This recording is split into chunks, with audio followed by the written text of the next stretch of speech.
They're done. Ooh, yum. I don't think I've ever had a chocolate chip cookie before. No, don't, because now she's gonna, yeah. What? Oh my god. I mean, do you really expect me to hear that you've never had a chocolate chip cookie before and not go into the culture and history behind them? No. That's actually a pretty basic thing to expect. Well, chocolate chip cookies are a staple, and probably what most of you think of when you think of cookies. But before we dive into how these treats came to be, we first need to define what they are. A chocolate chip cookie by name is a cookie that has chocolate chips in it. However, to be more specific, a cookie is a small, flat, baked dessert. Now, we probably all imagine chocolate chips to be in this very specific form, but if we only counted these, then the original chocolate chip cookie recipe actually wouldn't be considered a chocolate chip cookie, since it was made with chocolate chunks. So for our definition of a chocolate chip cookie, we are going to be using the one of a sweet, flat baked dessert that is differentiated by its small pieces of chocolate. Now, unlike some baked goods or desserts, we actually have a pretty defined history of the chocolate chip cookie. The story goes that Ruth Wakefield was making butter drop cookies, which is like a less sweet sugar cookie, but she ran out of baker's chocolate. So she decided to chop up a chocolate bar and add that into the dough. But then instead of the pieces melting and combining in the dough while they baked, they remained as little pieces. And then voila! Or at least that is the story you will read online. But then the story on the official Toll House plaque says that she ran out of nuts and was substituting the chocolate chips for that. However, Ruth herself came out in the 1970s and said neither of those were true, and she was just actively experimenting and trying to create a new recipe, which a lot of experienced bakers had assumed and kind of debunked this original claim that it was a mistake and she, accidentally made it, because she herself is very smart, very talented, very capable chef and baker.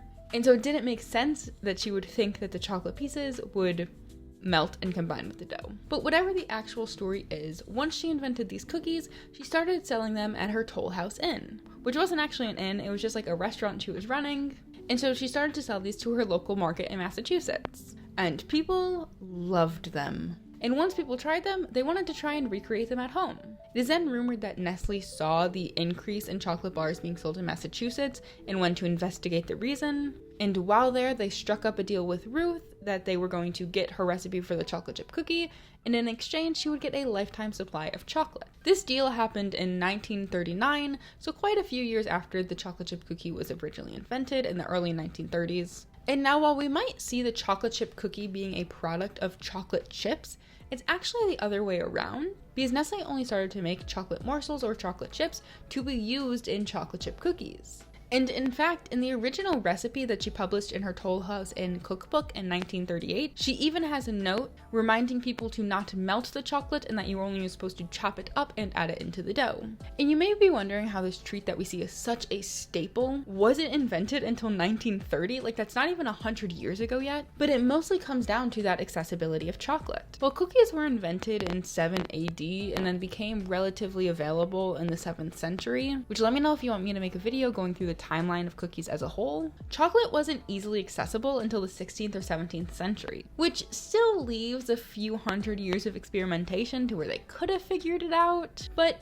there was a lot going on at the time, and I don't think making desserts was on top of anyone's priority list. Now, to many, chocolate chip cookies kind of feel like this perfect mix between soft, but also crunchy. They're warm and gooey, but also kind of not too sweet. So what makes them like that? The main ingredients in a chocolate chip cookie are white sugar, brown sugar, flour, eggs, butter, salt, baking soda, vanilla extract, and then chocolate chips. And there are many ways you can change up the ratio of ingredients to get a cookie more suited to your taste. And I was going to dive more into the science behind each of these ingredients, as well as the steps to make a chocolate chip cookie and how they all work. However, I found an article that went through literally everything that I wanted to say, and so I figured I would just link this down below for you if you want to read, instead of just reiterating everything here. A lot of people also see the chocolate chip cookie as being something very nostalgic or being very homey, and I do feel like a lot of that comes down to the marketing of them, which we will talk about later, but they are just kind of a comfort, which can then help us feel good when eating them. Now, as I mentioned, the chocolate chip cookie originally gained popularity in Massachusetts as Ruth was selling it at her restaurant, and the recipe was first published in her cookbook in 1938, and this original recipe also called for nuts, which is pretty interesting. But once Nestle heard of the demand for this product, they quickly struck up the deal, and then they made a huge marketing push for these cookies. Specifically, they were pushing to buy their chocolate chips to then turn into chocolate chip cookies. But since it was the first time people were being introduced to chocolate products like this, Nestle had to make advertisements talking about how they were,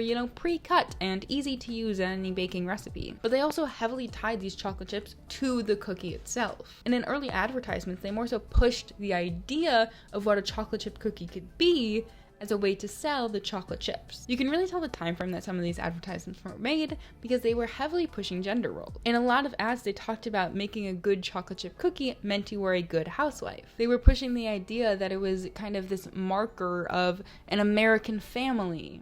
They said how everyone loved them and kids were going to be asking for more, and how to be a good mother you had to provide chocolate chip cookies. And in all these advertisements, I find it very interesting that they're pushing the idea that the chocolate chip cookie is like America's favorite. And then because they have this claim to the original recipe, they have an air of like legitimacy to them. And then they can use this idea that they're creating of what it means to be a good housewife and create these cookies and build a good American family. And then in the corner, they're always like, and our morsels are the perfect ones to make them. Buy them. But what they're really advertising is this idea of the cookie in general. Along with these ads, the Betty Crocker cooking show pushed these cookies to a national scale. They were once again marketed as easy to make, as America's favorite, and as the maker of a good housewife. But then, in World War II, these cookies were brought overseas. Soldiers would receive them in their care package, and I even read somewhere that I think Ruth was sending like a lot of care packages of the cookies to soldiers, and Nestle really used World War II as marketing. I was amazed by some of these campaigns. They had already been marketing this as like America's favorite cookie, but they started to really heavily play into the patriotism of the chocolate chip cookie. They made it an American symbol. They had ads saying how a chocolate chip cookie is exactly what soldiers are looking for, and how sending them cookies was patriotic. And in 1945, I even found a newspaper article talking about how because chocolate chip cookies are like flatter, they're easier to send overseas. But once again, they were selling this idea of the chocolate chip cookie and what it meant to be an American and enjoy a chocolate chip cookie and support your country by, sending them over to your son or your family overseas. Luckily for Nestle, chocolate chip cookies are delicious. And so everyone overseas who received them loved them. And then when the war ended, the love for them didn't. And I'm just going to take a second here to put up a few of my favorite ads. Pause on if you want to read them more, because truly some of these are so amazing. I'm so glad I did this video because I didn't expect it to go down this route of finding a bunch of ads from the 1940s about patriotism and chocolate chip cookies. But I think that they're really interesting. Maybe that's just the marketing major in me. Overall, they were a product of the time and the marketing and, pushing them as America's favorite and this act of patriotism, as well as pushing for gender roles in the home. It all really helped to cement chocolate chip's legacy and turn it from a hometown favorite into a national delicacy. Yeah, that's good. That's all you have after all that?